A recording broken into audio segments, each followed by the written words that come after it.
Alors, revenons sur la genèse de ce premier chef-d'œuvre. Nous sommes le 15 août 1707.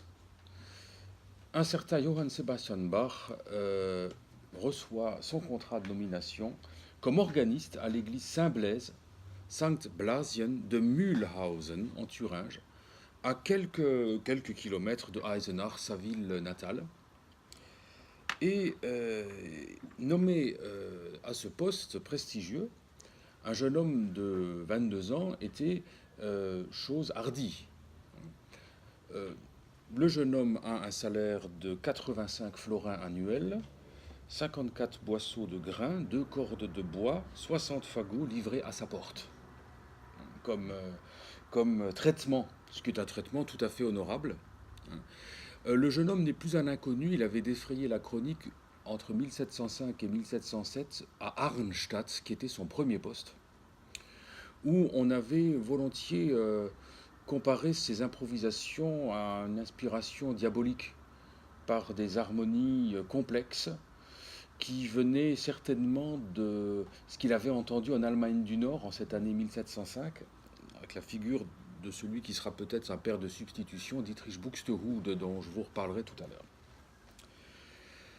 Alors, pour être pris comme organiste, et pas comme maître de chapelle, hein, il le sera plus tard à Weimar, puis à Leipzig, il n'est pas astreint à la composition de cantates. Il tient l'orgue, il accompagne les fidèles. Mais quand même, on lui demande d'écrire, pour des circonstances particulières, des œuvres qu'on appelle des cantates, mais qui sont plus exactement des concerts spirituels, des geistliche Konzerte, comme on disait encore en ce XVIIe siècle finissant.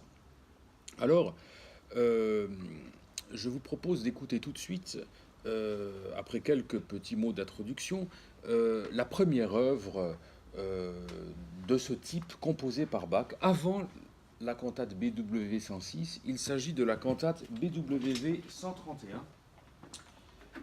Les musicologues pensent que c'est la première cantate qu'il ait pu composer à Mühlhausen. Son titre, Aus der Tiefe, rufe ich, je le mets volontiers en vieil allemand, zu dir, ce qui est la traduction luthérienne du De Profundis, c'est-à-dire le psaume 129.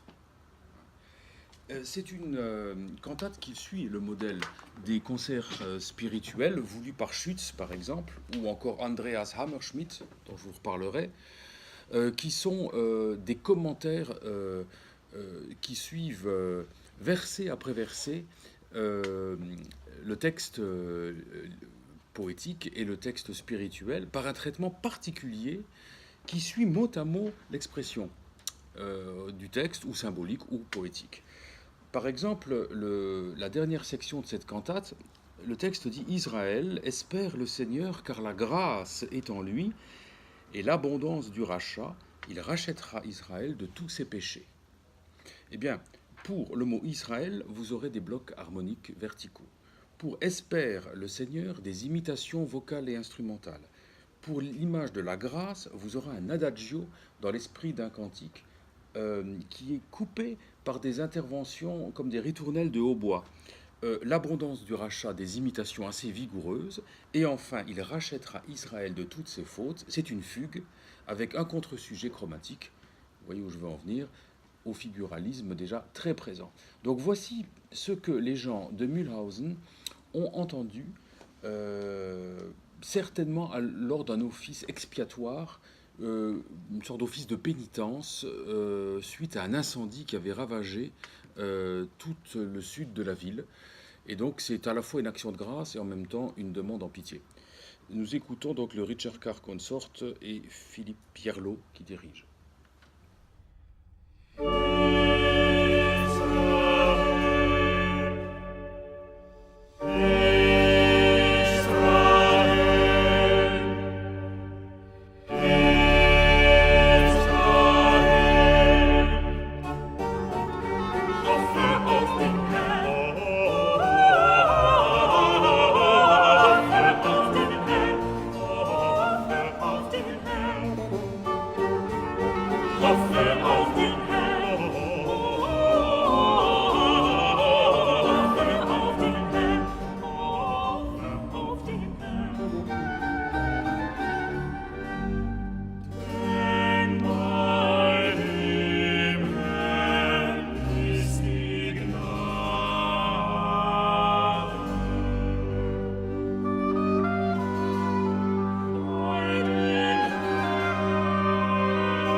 C'était donc le chœur final, le cinquième verset donc de cette paraphrase luthérienne du psaume 129, le De Profundis aus der Tiefe, qui est l'opus 1, l'opus princeps de cet immense corpus des cantates de Bach.